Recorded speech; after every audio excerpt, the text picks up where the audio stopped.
Hi, everybody. Welcome to City Beat and welcome to my home for the holidays. I am here with part of my family. My husband Jim and I rescued these two guys. This is Nellie and this is Bear. You might hear them jingling around the house throughout the show. You know, as much fun and excitement as the holidays bring, it's also a time when we tend to get busy and let our guard down when it comes to keeping ourselves and our loved ones safe. So we thought it would be a good time to check in with the City of Las Vegas Department of Public Safety for some reminders on how to make sure you don't become a victim of any kind of crime.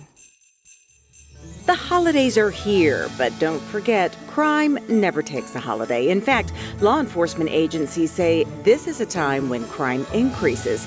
So let's just go over a few reminders on how to stay safe. Starting with a place we spend a lot of time during the holidays, grocery and shopping mall parking lots. Before you enter or exit your vehicle, always look around. Be vigilant. Look around your surrounding areas, see if you see something suspicious or not. If you do, then I would recommend not exiting the vehicle or getting in. Walk past your vehicle if you are going to go to your vehicle. Also, don't leave your personal belongings. I know we talk about that all the time. You know, don't keep personal belongings such as wallets, purses, money, cell phones laid out in the vehicle. Just gives the people opportunity to take advantage of that. And we know to stay away from our phone in the car, but Deputy Marshal Japolian says stay off your phone when you're headed to and from your car. So avoid talking on your cell phone when you're going to your vehicle, because if you're talking on your cell phone or even texting while you're going to your vehicle, you don't see what's around you. And once you're in a vehicle, same thing, avoid talking on cell phone because you want to see where you're going and what's around you as well. If you do your shopping online instead of in a store, you probably already have sites you trust with your personal information. But what some people don't think about is their method of purchasing. And if you're going to use your information, such as if you're going to purchase something, don't use your debit card. Use a credit card because credit card companies are more lenient on refunding you rather than your debit card because you don't want your checking account to be compromised. Of course, after you order those gifts, make sure they don't become gifts for porch pirates. Often you can require a signature for something to be delivered, or check with your employer. Some will allow packages to be delivered at your workplace. Consider to have a neighbor or a family member, if you are receiving packages at your residence, to contact them and let them know, hey, you know, I just got a confirmation saying that package is arriving. If they're available to come get the package for you, rather than leaving it out there for the porch pirates. ATMs are an easy target year-round, but during these days of holiday distractions, try to find the safer ATMs inside a bank, or at least one that is well lit. Then get your money and leave. Another thing is when you're getting money out of the ATM, don't wait at the ATM and count your money. You know, put it away, go in your vehicle, lock your doors, and then you can go ahead and count and make sure that the money's all there. Finally, if you travel during the holidays, save all those fun family photos to display when you get back home. Consider not posting anything on social media if you're on vacation. If you're leaving town, you know, don't even mention it until you guys come back. Then you could definitely post something on social media saying that you left, but don't give people the opportunity to know that you're not home. The holidays are meant to be enjoyed. Law enforcement doesn't want to spoil that fun. They just want to be sure your fun isn't disrupted by becoming a victim of a crime. Now, here's something else to keep in mind. If someone rings your doorbell or knocks on your door and you don't know who they are, let them know you're home. You can say through the door, I don't let strangers in, or is there something I can help you with? Often thieves will check to see if someone's home. If they don't get any answer at all, they'll think the coast is clear to break in. We have put an entire list of safety tips on our website, lasvegasnevada.gov/holiday safety. Well, on the topic of safety, at the December 4th City Council meeting, one of our safety officers was honored. Metro K-9 Officer Hunter has just recovered from some very significant injuries he sustained while trying to restrain a suspect. His actions enabled Metro officers to arrest this suspect without the use of any life-threatening force. Our law enforcement officers show bravery and selflessness on a daily basis. But on this particular day, it was K-9 Officer Hunter who was in the spotlight. Mayor Pro Tem Michelle Fiore and the rest of our city leaders wanted to honor this guy along with his human partner, Officer Jeff Corbett, for heroic efforts performed just this October. In the early morning of October 26, 2019, our Las Vegas Metro Police Department SWAT team responded to a local convenience store. A man armed with a knife was on the roof of the store and had refused to come down for patrol.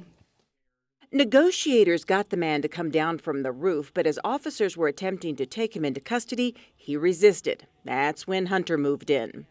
SWAT deployed a combination of less than lethal force options, including firing rubber bullet and sending K-9 Hunter to apprehend the man. All these measures were taken to safely de-escalate the situation without the need for lethal force. K-9 Hunter bit the man on his left arm. However, the man was able to retain the knife, and he began stabbing K-9 Hunter multiple times. Officer Corbett and SWAT team members then began to close the distance to rescue Hunter. The knife eventually broke during the violent attack, and Hunter took the suspect down to the ground, where officers were able to handcuff him.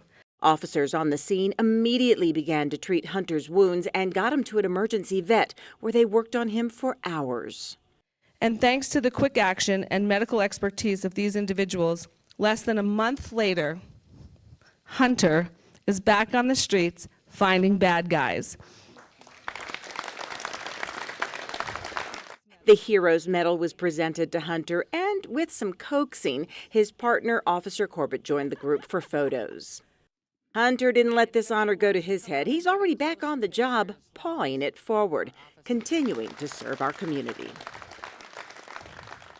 We're told by Metro that just since recently getting back on the streets, Hunter has already aided in the apprehension of 3 suspects. Now, he will probably retire in about a year, but it's just because of his age, not because of those knife wounds. The vets and Metro believe that his collar helped protect him from those wounds from being any worse than they already were. Congratulations to Hunter, the K-9 officer. We're going to take a quick break, and when we come back, we're going to take a walk with some kids who are participating in a new program designed to help prevent absenteeism from school.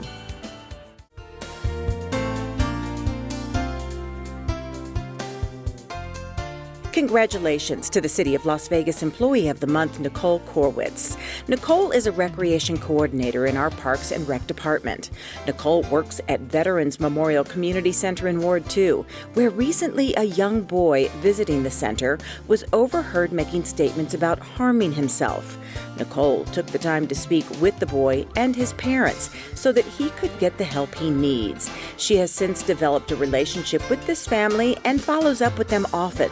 She has even helped make sure he has school supplies that he needs. For protecting our youth and being a true ambassador for the City of Las Vegas, we thank you, Nicole Korwitz, the City of Las Vegas Employee of the Month.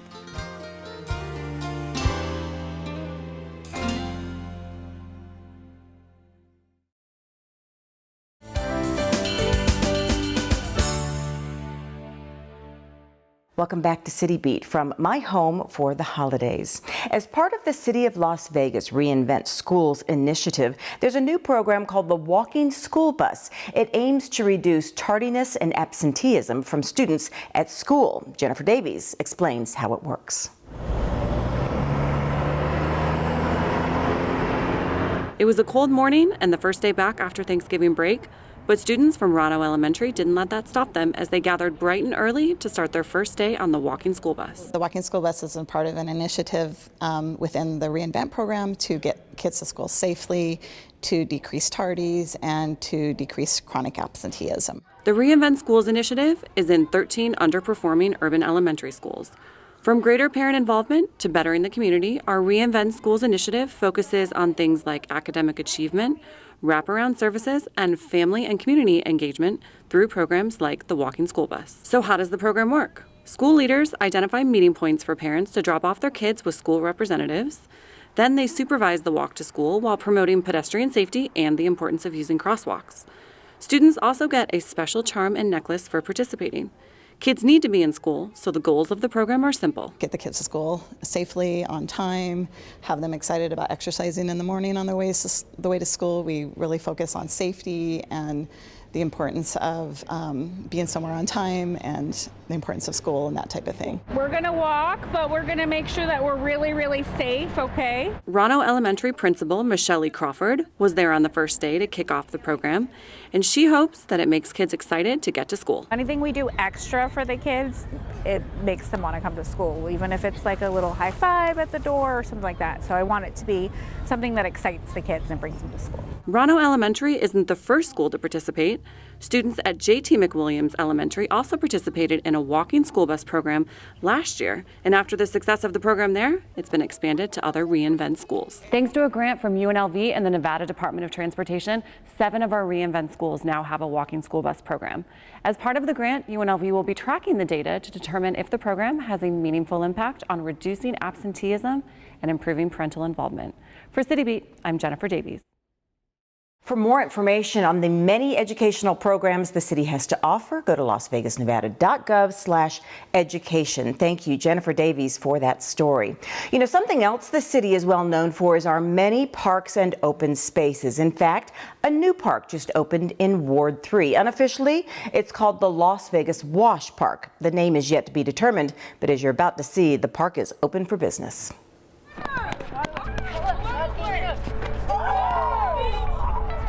A friendly game of basketball was already underway at this brand new park on the very day the opening celebration was held. And if you take a look around the 7-acre, $5 million recreation area, you'll see neighbors wasting no time getting out and enjoying all of the features here, from the covered playground area to the walking trails to the covered picnic areas. Councilwoman Olivia Diaz represents this area of the city, and she was thrilled when she arrived for the opening ceremony to see people weren't waiting for a ribbon to be cut to begin enjoying the park. I took a walk and was taking all the sights in. The artificial turf soccer field out west, the new splash pad that will be turned on when the weather warms up in the spring, the shaded playground and basketball court that I have seen has already been in use. It's so cool. Aside from all the features you might find at all of our city parks, there's even some plaques along the walkways to offer up a little education along your stroll through the park. The councilwoman said a lot of thought went into what to put here. She, along with several city departments, worked directly with area residents to make sure this park was custom made to their liking. Why, even the dogs were excited to have a new place to play. This park was designed using the information we gathered and we gleaned at public meetings with residents in this neighborhood, because we want to have park features that you all will want to use. With the cutting of the ribbon, 3, 2, 1. this new place for fun was officially opened. And what better way to celebrate this holiday gift than with s'mores, hot chocolate, and a little Christmas cookie decoration. The director of our city's Parks and Rec Department said he was excited to be attending this park's grand opening right on the heels of the reopening of Baker Park just about a week prior. But he says it shows the city's commitment to providing affordable recreation to all of its residents. The city, and especially the Department of Parks and Recreation, strives to provide the residents of Las Vegas the best recreational opportunities available. I truly believe that the collaboration between the various departments, Public Works, Parks and Recreation, Operations and Maintenance, and many others, as well as Councilwoman Diaz, the input from the area residents, we have come up with a wonderful park that families will enjoy for years to come. The park is located at 4480 East Washington Avenue. Go check it out and discover the fun. Well, you may have noticed the dancing dog in that story. Pets bring so much joy into our lives. If you're thinking about bringing a pet into your home for the holidays or any time of the year, there are many things you need to keep in mind to ensure that that partnership is a success. To highlight some of those things, we thought we would highlight some adoption success stories from our very own Animal Foundation.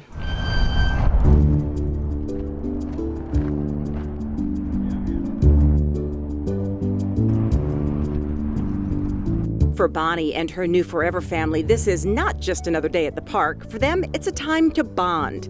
As Randy Christensen and his daughters Charlotte and Janie tell us, it was right around Thanksgiving when they decided it was time to adopt a new four-legged family member. We wanted a dog that was a little bit older and very loving and needed a forever home. So we went down to the Animal Foundation. We met a lot of dogs, and Bonnie kind of trotted out to us and instantly just came right up to us and, gave us her special kind of hug, and the whole family just fell in love with her almost instantaneously. For this family of animal lovers, there really was never any other option but to rescue a dog from a shelter. We've always felt that those dogs that are rescued, there's just that special kind of love. When you take them home and they finally realize after a week or so that this is where they're going to be for the rest of their life, they're just so happy. The same was true for Ollie Hansen. He found his little girl, Susie, at the Animal Foundation, and they've been wonderful companions for nearly 3 years. He said her early life was filled with sadness and neglect. Quite a contrast to her life now. Her story was she was being used for breeding, and the breeder had just dumped her. And how is she now that she's with you? She's wonderful. You couldn't get a better dog. You couldn't buy a better dog. I wouldn't sell her for all the money in the world. Kelly Leahy is with the Animal Foundation. She says adopting a shelter animal is a wonderful way to go. But she says bringing any animal into your home takes a period of adjustment and some patience. There is an adjustment period when you bring a dog or any pet home. That's one reason we offer a foster to adopt program, so people can, have a trial period. But it just takes time and patience, and sometimes you may need to seek help from a trainer or somebody else to really take care of what your animal needs. Sadly, too many pets end up back in the shelter because new owners expect too much of the animal. It's new to them, and they don't always immediately understand new rules, new people, and a new environment. Randy and his girls are no strangers to rescuing and say they knew to take it slow and easy when introducing Bonnie to their other 2 dogs, Rusty and Romeo. We were very careful. We had 2 other dogs. Both of them are relatively old. One of them is probably 13 years old, and the other one's 7 years old. And we did a nice introduction. We did lots of walks. We kept them kind of apart for a while. But he said patience paid off, and now they have 3 happy dogs at a happy home. The dog that was 7 years old, closer to Bonnie's age, and the one we really thought would be her special pal, took a little bit, maybe 2 months, but now I come home and I find them napping together on the couch. My advice for folks is patience, patience, patience. Bonnie was at the Animal Foundation for nearly 6 months. She had such a great disposition, the staff there knew she would make a great pet. But Kelly says one of the reasons she was there so long is because she's considered a senior. Older animals are sometimes overlooked, but can often be a perfect choice. So Bonnie is a senior dog, which is perhaps one reason she was at the shelter for almost 6 months. Some people think a senior dog, you may not have as many years with that animal, or that it may incur expensive medical fees. But in the case of Bonnie, she's a really healthy, happy dog, and she's really living her best life right now. Bonnie's new family and Susie's new forever dad say these wonderful animals are helping them live better lives right now too. It's like the rescue dog rescuing the people right back.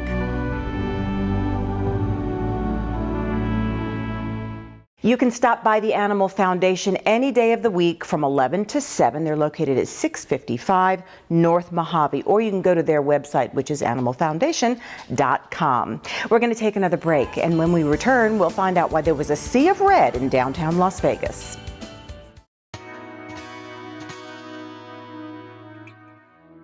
Adopting a pet from your local shelter can be one of the best decisions you'll ever make. Not only will you be saving a life, you'll feel good doing it. At the Animal Foundation, our everyday low pricing makes it easy and affordable to adopt a pet. Our adoption fees include spay and neuter surgery, vaccinations, and microchipping, so you can focus on starting your new life with your rescue pet. To find your new best friend, visit animalfoundation.com.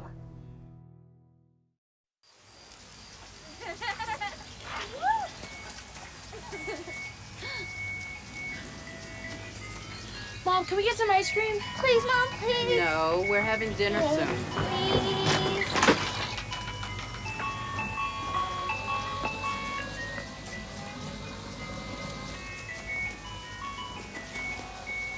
You don't have to be perfect to be a perfect parent. There are thousands of children in foster care who will take you just as you are.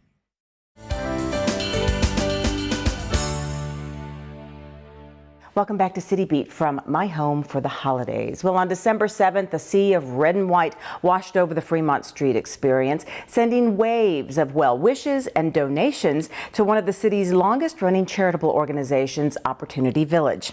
It was the 15th annual Santa Run, and we say it every year, but this year it was epic. It was bright and early on this December morning, and the crowds were already gathering and donning their Santa suits. Even the four-legged racers were getting into the holiday spirit. We already have 7,000 people pre-registered to come, so we expect about 10,000 people this morning. We've got Santas coming from all over the valley, and you see them in their cars driving up. In the next 2 hours, this whole square will fill up, and all downtown will be full of Santa Claus. CEO Bob Brown says this annual fundraiser proves that Opportunity Village supporters and staff know how to play hard and work hard in order to benefit their thousands of clients. All this goes to support the work that we do at Opportunity Village to help people with intellectual disabilities, which is the really hard work that goes on every single day. We have a lot of fun with our events, but it's the work that our staff does that's the most important thing. People came from all over the country for this holiday tradition, like this couple who flew in from New Jersey just for the run. A couple years ago, I was out here for business and I saw this happening, so we did it that year, and then we decided this year to come back and do it again. It's a good charity, but it's also a great opportunity. I mean, you don't see 5,000 Santas anywhere else. And of course, there is always a big turnout of locals who know how important Opportunity Village is to our community. Like this man who is running for the 13th year in a row. He says he loves dispelling a common myth among some out-of-towners. Las Vegas is Sin City, but when you see all these people coming out for this great cause, you know that we have a great community.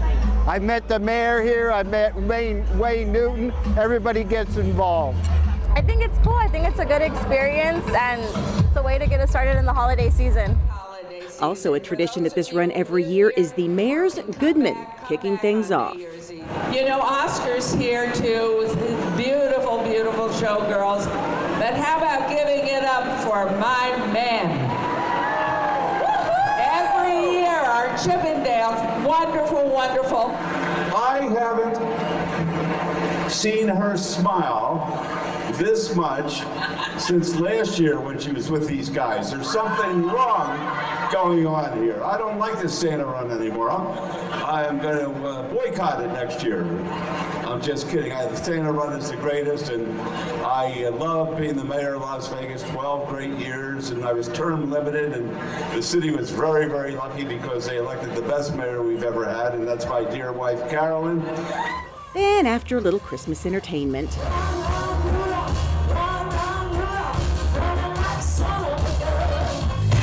and some warm-up exercises,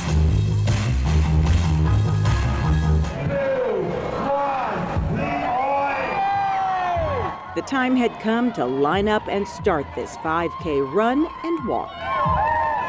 Run, Santa, run. We're gonna have a party, gonna have us a race. Run, Santa, run. It's become a great downtown Las Vegas tradition and a great way to usher in a giving holiday season. Happy holidays, Feliz Navidad, Happy Hanukkah, Happy Kwanzaa, and Merry Christmas.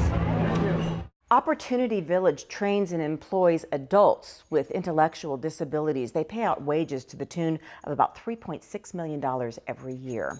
Well, every year around this time, we like to go up and visit with Mayor Carolyn Goodman to let her send out her message of love and joy for the holidays. Every year, we go up to her office and surprise her and then give her the floor. Well, it's that time of year again when it's the holidays, so we like to check in with Mayor Carolyn Goodman so she can give you her holiday greeting. Who's there? It's Nancy, Mayor Carolyn Goodman.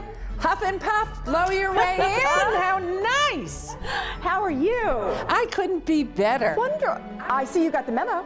Boy, oh boy, do we know what we're doing. Great minds think alike, right? Why don't we go sit over there, because my desk is a mess, okay?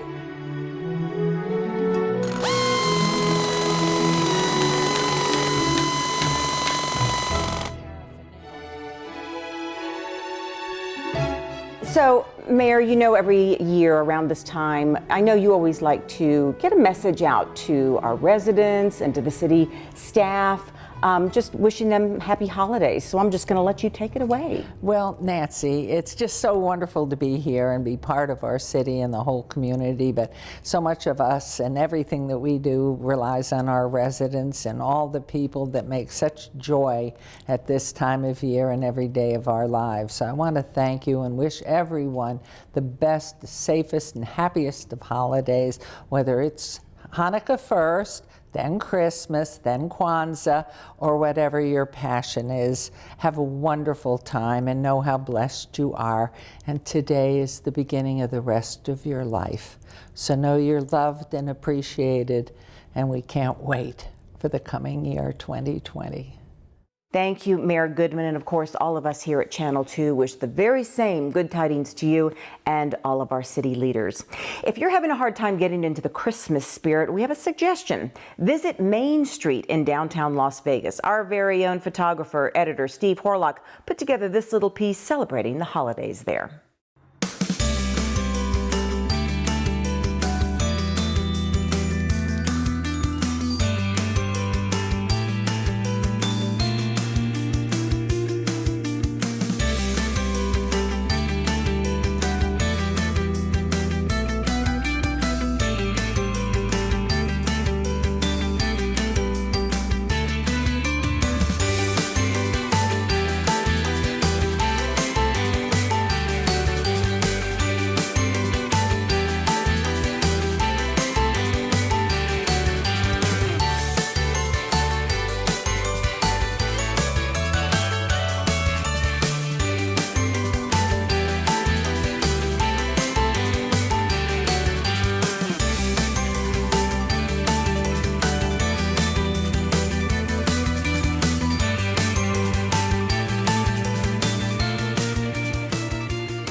Thank you, Steve Horlock, for that festive piece on Main Street in downtown Las Vegas. Well, that does it for another City Beat. We thank you for joining us from my home with part of my family, Nellie.